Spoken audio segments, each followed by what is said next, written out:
vendredi 30 mars a lieu au tribunal de grandes instances de Nanterre la deuxième audience autour de l'héritage de Johnny Hallyday. En pleine bataille juridique, l'un des avocats de Laura Smith a indiqué que sa cliente et son frère David Hallyday auraient préféré trouver un accord plutôt que de se retrouver devant la justice.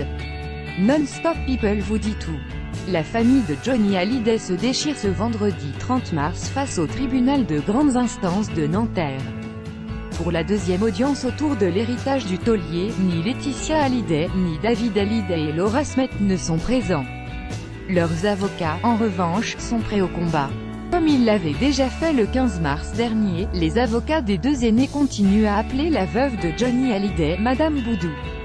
Surtout, l'avocat de Laura Smith, Meravanas, a assuré au tribunal que sa cliente et son frère, David Hallyday, auraient préféré trouver un accord plutôt que d'avoir à régler ce litige familial devant la justice.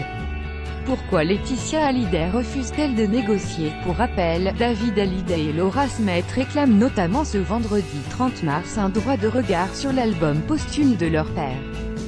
Droit de regard que les deux aînés avaient déjà demandé à leur belle-mère par courrier. Ce à quoi Laetitia Hallyday avait répondu par un non catégorique « Je n'entends pas accéder à cette injonction qui n'est pas fondée. L'intégralité des droits d'auteur et d'artiste-interprète de mon époux m'a été dévolue au terme de ses dernières volontés », avait répondu la veuve de Johnny dans un courrier dévoilé par 7 à 8 le 11 mars dernier. Jeudi 22 mars, dans les colonnes de Paris Match, l'avocat de Laetitia Hallyday avait expliqué qu'une négociation avait, pendant un temps, été envisagée par Benjamin L.